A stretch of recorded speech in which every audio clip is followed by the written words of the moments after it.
Let's party.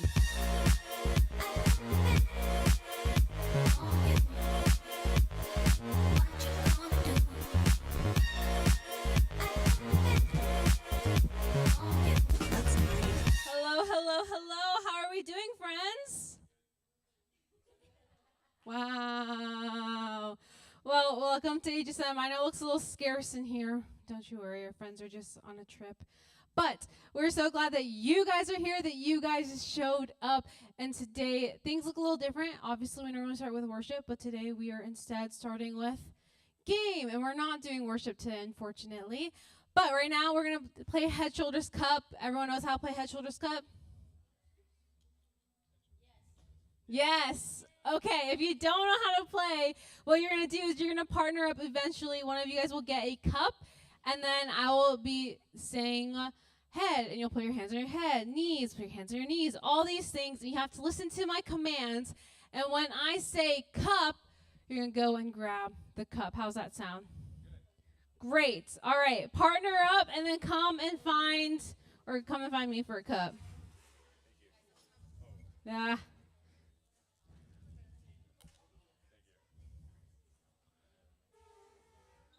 Like to get stuck together. Yeah, it's small because it's going to be hard to grab. Sorry, am I doing it wrong?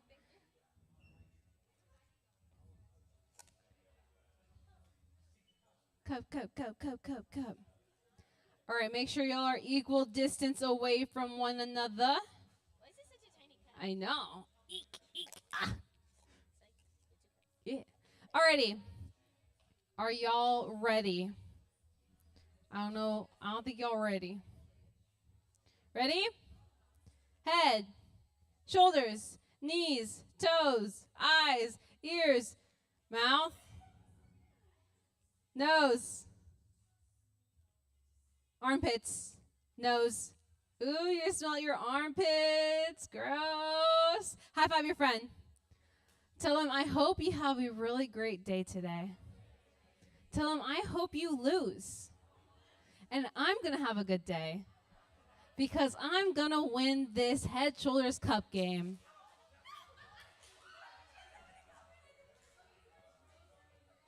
All right, if you guys won, please find a new partner.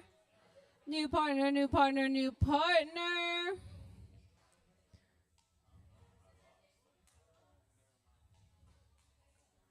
If you want to stay in, you can. No? Okay. Are y'all ready?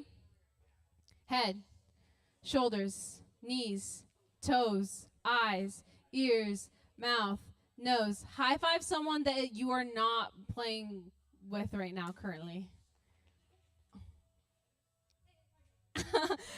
Eyes, ears, mouth, nose. Touch a chair. Touch a table. High five your partner. Do a little handshake. Do a little jig, a little jiggaroo. Dance, dance, dance, dance, dance. Yeah, get it, get it, get it, get it, get it. Turn around. Touch the ground. Kick your boyfriend out of town. And freeze. Calves. Oh, I said calves, not cup. I said calves, not cup. But now I said cup. So, yikes. Sorry, that was a little slick. A little slick. All right, who's left? Just assist. Okay. Who's still in? Just, okay, perfect. Are y'all ready? Hold on. Can you guys stand this way? Like, yeah. And then can you guys move this way? Everyone move towards the center. The center this way. Yeah. Alrighty. Head, shoulders, knees, toes, eyes, ears, mouth, nose. Run to the wall. Run to the wall.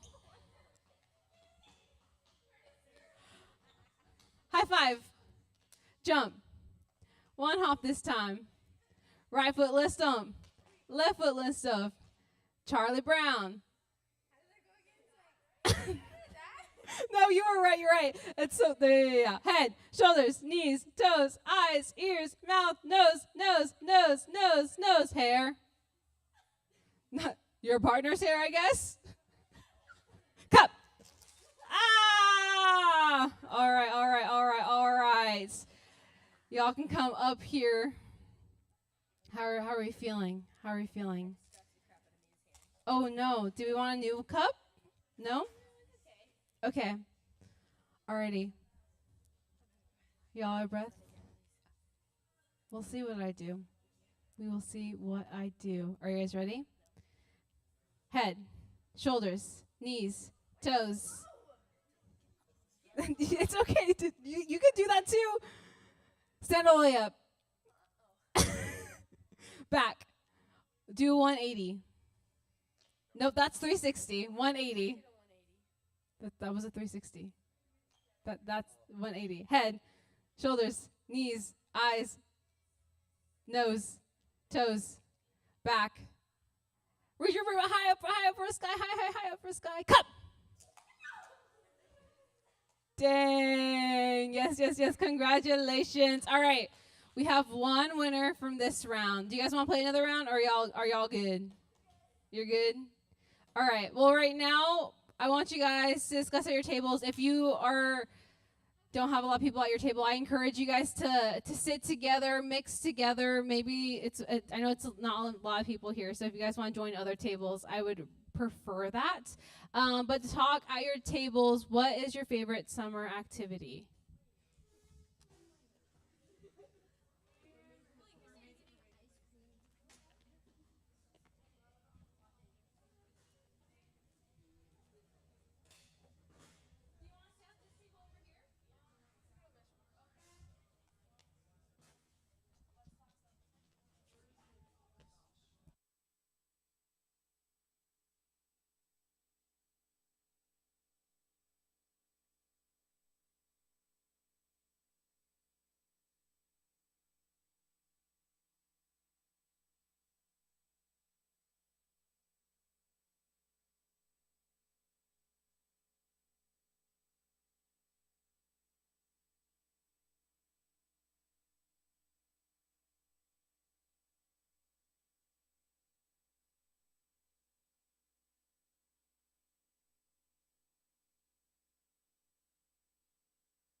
Alrighty.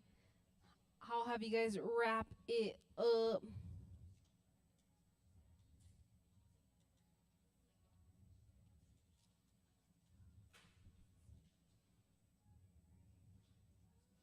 All right. Well, hello. My name is Kaylee, and we are in a new series called Asking for a Friend, where we are going to be asking or answering, rather, all the questions that you guys may have about literally whatever it is. This first week, we just kind of came up with some questions on our own that we think you guys might have. But right now, you guys all have notes. And so if you guys want to take notes, that's great. Highly encouraged. But at the bottom of your notes is a connection card. You don't have to put your name on it or anything unless you have like a prayer request or important information you need to submit. But as we're just talking up here, if you have any questions about literally anything we're talking about or just anything in general, whether it's family, God, the Bible, church, school, relationships, whatever it is, write it down on that connection card, and then we're going to put it in the offering box in the back just so that next week we're going to be answering your guys' questions that you have. Sound good? All right. Well, asking for a friend, like I said, we are answering your guys' questions, but not only is like our staff and people going to be coming up and speaking, but we're going to have some of our mentors ask a question. So we have one of our mentors here today. Alex, can you tell us a little bit about yourself, your name, which I just spoiled, a fun fact, and how long have you been serving here? And then what's your favorite summer activity? Cool. Yeah, my name is Alex. I've been serving here in HSM for about 6 months now. I love it. I think it's awesome. I get to hang out with you guys and get to know you. Fun fact about me, I was recently engaged about 3 months ago. Yeah! So I'm going to be getting married soon. And I enjoy programming, so I like to code in front of a computer, nerd stuff. Nice. But Favorite summer activity? favorite summer activity, I enjoy anything water related. So swimming, going to the beach, San Diego, jet skiing, boating, all that fun stuff. Who said like outdoor water stuff for your favorite summer activity? Who said like staying inside playing video games? Okay. I feel like in Arizona, like we just have to stay inside or else we're gonna die. It's June 1st and it's gloomy outside, which is crazy. Normally it's really, really hot outside, but now it's not. But yeah, so we're gonna start off with some questions just that we think you guys will probably have, questions that you guys would have. Alex, what is the difference between a good friend and a bad friend? Ooh, good question. So I'm going to start off with what a bad friend looks like, and then we'll talk about what a good friend is. So a bad friend, I'll give you 3 things, right? So first, a bad friend would kind of disappear when you're going through like a hard season in life. Like maybe you're experiencing some grief, or there's difficulties with your family, or just, you know, a tough time that you're going through. A bad friend would not be present for you. A bad friend would not be there to comfort you or to help you out with whatever you need. They're only there for, you know, the good parts in life. Another thing is a bad friend will encourage you to compromise, or basically just tell you what you want to hear. They will lead you away from the Lord, lead you away from church. And so those are a couple of things that a bad friend would do. On the flip side, a good friend would stick with you when you're going through a tough time. They would be present for you. They would be encouraging to you. Another thing that a good friend would do is they would challenge you to grow. Not only just, you know, in your personal life, but also in your spiritual life as well. A good friend would point you closer to the Lord. A good friend would, you know, encourage you to do the right thing. A good friend would encourage you to come to church, to join a small group, and to follow the Lord with your life. There's a verse that comes to mind, 1 Corinthians 15:33, if you guys have your Bibles. It says, Do do not be misled. Bad company corrupts good character. And basically what that means is you are going to become who you hang around with. And so, you guys play sports, right? So, if you guys are, play soccer, right? You're not going to get better unless you're playing with people who are better than you or who know what they're doing. Who you hang around with is who you're going to become. And so keep that in mind when you're choosing your friends. If you're hanging out with bad people, you're going to be encouraged to do the things that they're doing and live the life that they're living. Yeah, for sure. I think just going back to the bad friend, like if they're compromising your boundaries, if they're pushing your boundaries and your morals like in the wrong direction, that is a bad friend. If you say that church is super important to you and you're here on Sunday and they try to convince you to go to the mall on Sunday instead, and they don't take your, I'm going to church as a no, and they keep pushing and nagging, like, yes, it might be in all good fun, like they just want to hang out with you. But if it's for a reason that is maybe not good, that's a bad friend. But on the flip side, if a good friend is going to encourage you, even if they're not a Christian, you tell them, oh, hey, I'm going to go to church on Sunday. Like, I can't make it to the mall. I'm so sorry. Oh, that's okay. Like, have a great time at church. Like, that's a good friend. They understand your morals. They understand your boundaries, and they're going to respect them. If they keep nagging you about maybe doing something that they want you to do, that's not a good friend, and they're not respecting you. And if they don't respect you, that's just not a good friend. So that's why it's good to have those people that are going to push you to grow closer with the Lord and grow to understand more of who the Lord is and how much weight he has in your life. So I'm going to pass it over to you guys. As we talked about all these characteristics, what certain characteristics mentioned stood out to you and why? Are there any other character traits you would add for a good friend? And are there any other character traits you would add for a bad friend? Discuss.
Alrighty, start to wrap it up. Okay. Well, like I said, we're going to be asking lots of different questions and jumping around a lot. But if you guys didn't know, Up Weekend was last weekend, and so we have some new faces, like freshmen in here, so it's pretty sick. But in our middle school series, we were talking about time, talents, and treasures. I know you high schoolers didn't get to experience that. And our middle schoolers actually missed out, or are now freshmen, missed out on talking about treasures and what that looks like. But essentially, we talked about giving and giving with our money. So, Alex, what or why are Christians supposed to give? Great question. How many of you guys either have like a part-time job or get an allowance or something like that? Yeah, most of you guys. So yeah, money, we all need it for food, housing, clothes, Everything, the necessities to live. And so money can be a good thing and it can also be a bad thing. That's good. It all comes down to, how you look at it and how your heart posture is towards it. But specifically as Christ followers, we're called to model the example of Jesus. And we can see in the scripture that Jesus was a giver. You can see that in John 3:16, for God so loved the world that he gave his one and only son. And there's many different instances of Jesus giving. And there's different ways we as Christians can give. We can give our time, we can give our talents, we can give our treasure. So specifically about, our treasure, our tithe, the Bible talks about 10%, giving 10% of what we make. And, it also comes down to where your heart is in that giving. So, yes, the Bible talks about 10%, but, that's a decision between you and God that you determine, it could be more than 10%, whatever, the Lord lays on your heart. But the big thing is the mindset towards our money. As I've gotten older and grown in my faith, I've come to realize that the money I have is not my money. It's God's money that he's entrusted me with. Yeah. And it's money that I'm supposed to steward well to further his kingdom. So having that mindset with your money really gives you a peace of mind about it, and it also shows where you put your trust. And the Lord blesses you because of that. In 1 Corinthians 4:7, it talks about everything we have, not just our money, but also, our housing, our clothes, the nice things we have. They're all given to us by God in the first place. And so how are we supposed to steward that well for his glory? And again, as Christians, where we put our treasure is where our heart will also be. Yeah, that's really good. I love that you talked about the responsibility that we have with stewarding the things, our possessions, whether it's money or clothes or house, like everything like that. It's not just like how are we going to steward it well, but it's the idea like to make sure that we are comfortable with our living, stuff like that, but how are we going to steward it well so that others can see like God's blessing in it? And as we're talking about tithing and giving that 10%, there's a quote that says 90% of our money with God's blessing will go farther than 100% of our money without God's blessing. So if we take that 10% that God calls us to give and we are left with 90%, God's going to bless it more than he would 100% without God's blessing, without giving that 10% to God. And yes, like we are called to serve. It's a good thing to serve, and that's what we're called to do, to put back kind of that thank you to the Lord, and like whether it's in the church or organization sometimes, things like that. But the thing is like Alex was saying, it's all about the heart posture. It's about that mindset. And as we are called to give and to tithe, we are supposed to do that we are to understand that we should do it with a cheerful heart. So 2 Corinthians 9:7-8 says this: "You must decide in your heart how much to give, and don't give reluctantly or in response to pressure. For God loves a person who gives cheerfully, and God will generously provide all you need. Then you will always have everything you need and plenty left over to share with others." I love that last part where it's like you will have plenty left to share with others. Like the Lord is going to bless you with your tithe, whatever that is, whatever that looks like, whether it is your money, whether it is maybe the time that you give while serving, whatever it is, the Lord is going to bless it, and he's going to provide everything that you need. Sometimes you're like, I know some of y'all get allowances. Maybe you literally get $10 and it's like only $1. It's like, well, why am I going to give this $1 up? Like that's kind of dumb. But it's like, and maybe you're like, well, that doesn't like, maybe you get more than that. And you're like, but I need this 10% in order to do this. It's all about trusting God and understanding that he will provide in every way that is. You just have to do it knowing that he is going to take care of the rest, that he is going to provide, and do it cheerfully with a good attitude. Another thing I was going to add is our giving shouldn't be seen as transactional. It's not just giving something then expecting to receive something. That's, as Christians, that's not the way our heart should be postured. It should be we're giving out of the overflow of our heart, not, oh, I'm going to give this to the church and expect something in return. That's good. That's really, really good. It's a very, very good point. So whether you guys are giving or not, I would encourage you, whether it's giving your time or it's giving your talents or it's giving your treasures, give. And give out of the overflow, because that is what the Lord wants. He gives us all, like Alex was saying, like he gives us the responsibility with the things that we have. It's our choice to decide what we're going to do with them. Are we going to use it to honor the Lord, or are we going to use it for our flesh, for our selfishness and on ourselves? So that's something that you guys can think about as you are getting more responsibilities with your jobs, with the time that you have, and just like as you become older and more independent. What are you going to do with your time, your talents, and your treasures? All right. Now, this next question, I feel like we kind of all ask as we were kind of beginning in our faith, or maybe you haven't even thought about this question, but where does God come from? It's a pretty big question. Where does God come from? It's a great question, and I'm pretty sure it's a question that we all ask at one point or another. Short answer is God doesn't come from anywhere. No one or nothing created him. He has always existed. And so I know that's a little bit hard to wrap our minds around. But the best way I can describe it is God exists outside of time. So he doesn't exist on a linear, timeline. There wasn't a point where, he was created. Although it does say in Genesis 1:1, in the beginning, God created the heavens and the earth. That implies that God has always existed. The universe didn't always exist, the earth and the world. He created the world. He created you. He created everything you see around. And then also in Revelations 1, verse 8, it says, I am the Alpha and the Omega, the beginning and the end.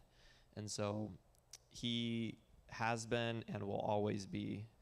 And I know it's hard to wrap our mind around, but I just want to let you know it's okay to not fully understand where God comes from, or who created him, because, on this side of heaven, we're not going to fully understand everything about God.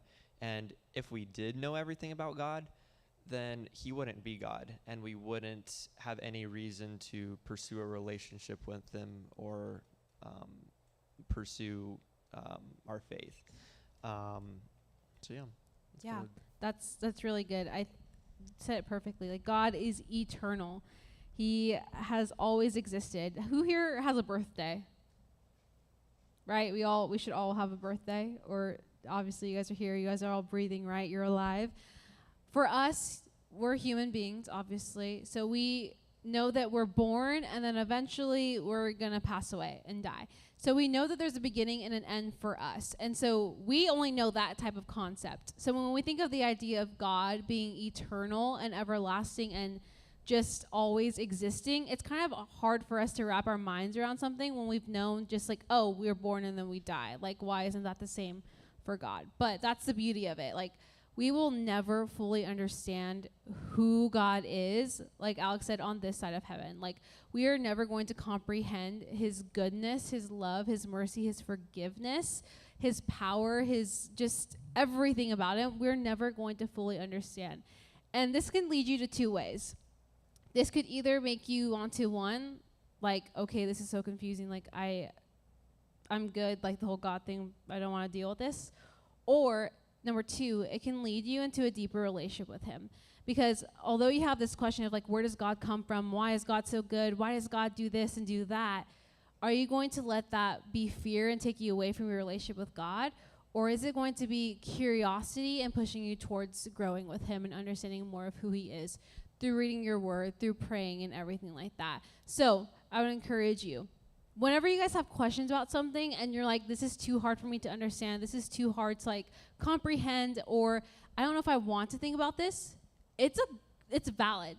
I get it. I feel that way sometimes too. Like, we're like, ooh, why did I think this way? Or, ooh, why did God do that? But these questions are all valid, and it's good to ask them, because in this time, when you have these questions, it will help you deepen your relationship with the Lord. So I would encourage you, when you have questions, don't be afraid of them. Instead, lean in and be ready to be prepared for what God is going to teach you.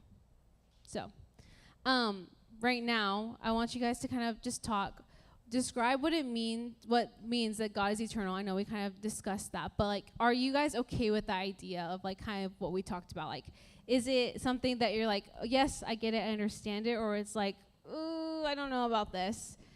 And kind of discuss like what you want to do from there. Like, are you like, I wanted to know more about this, or is it like, can you guys encourage me to help me know more about this? So what does it mean that God is eternal?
already start to wrap it up. So whether you guys feel like good, I understand like God's mysterious. I'm not going to know everything about him. Great. And if you're maybe on like the other end and you're like, "Oh, I don't really know how I feel about this." I want to encourage you. Whatever you guys stand, lean in, trust in him, go to scripture, spend time with him, and he will just kind of give you that peace that you need, because we're never going to fully understand it. And sometimes we just have to be okay with it. But as we're kind of talking about like God being all-knowing, all-powerful, eternal, all this stuff, we can maybe even ask this question too of, why doesn't God answer all of my prayers? So that's our next question that I'm asking Alex. Do you mind answering that and just explaining that a little bit? Yeah, that's a good question. I think one of the common misconceptions is that God doesn't hear our prayers, or God doesn't listen to our prayers. The truth is he does. God is all-knowing, and he's omnipresent, so he's always there, and he's always listening. He wants to know what's on your heart, what challenges you're going through. He also wants to know the good things that are happening in your life. And so with that, he always hears your prayers, but he may not respond to your prayers in the way that you want him to respond. He's going to answer your prayers in his way, in his time, and for your good. And so Isaiah 55, 8, verse 9, or 55, 8 and 9. My thoughts are not your thoughts, neither are your ways my ways, declare the Lord.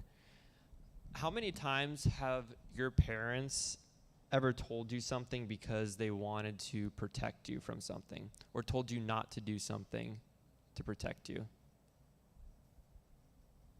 No one? How many times, or who has had that happen? Has that ever happened? Yeah. Okay. I probably asked the question wrong. So yeah, that's what God does for us. He wants to protect us, and he wants what's best for us. He wants to know what's going on in your life. The only thing is, we have to make sure our heart is postured in a way where we're not just going to God with a laundry list of things that we want from him. Our heart posture should be, our heart posture should desire a relationship with God, not just come to him when we need something. He wants to hear how your day is going. He wants to hear the ups and the downs. But if we're just coming to the Lord just wanting something in return, he may not respond in the way that you might expect him to. James 4:3 says, when you ask, you do not receive, because you ask with wrong motives.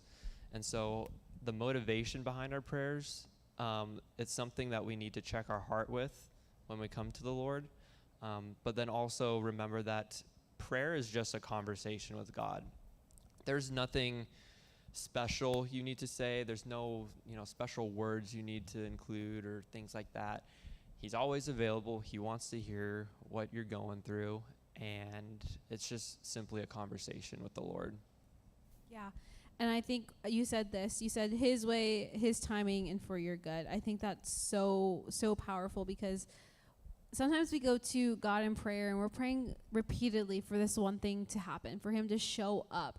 And the thing is whether you know it or not, like, he is showing up. Whether he's going to show up today, tomorrow, maybe even in a year from now, like, we just don't know how God is going to be answering our prayers. And sometimes he may answer our prayers, or sometimes he'll say no, or maybe he'll say not yet. And sometimes that's hard for us to understand. That's hard for us to be like, whoa, well, I went to you about this, and now you're just telling me to wait? Like, what? But in that season, that's where you need to just trust him, understand that's his timing. Like, we don't know the full picture of things, right? Like, we will never fully understand what God's doing, how he's working in our lives, but he does. So a no could be for your protection, a not yet could be a season of growth for you, and a yes could just be a blessing from him. So it's your decision to figure out, okay, when you ask God and go to God, what is your heart posture in this? Okay, how are you going to react to his answer? Is it going to be a positive attitude? Is it going to be a negative attitude that puts some distance between you and God? Or is it going to be an attitude of where like, okay, Lord, I'm trusting you and I'm going to grow with you and whatever season you have for me, and I'm going to let you lead in this. And sometimes it can be scary for us to even say that and even to like kind of surrender that to the Lord. But it's how you're going to respond when you do go to prayer, when you do get that answer. And so when it comes to things like this, whether it's a prayer that you've been praying for so many years, so many days, however long it would be, or maybe it's just something that you just go to God in prayer for, like a test or things like that, like how are you going to respond in the moment, whether you received the answer that you wanted or maybe you didn't want, but how are you going to respond? So our last question for you guys is, what is a prayer that you are still waiting on? Does the answer to the question help you trust God's timing?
Alrighty, friends. Well, I hope that we answered some questions that are helpful to you.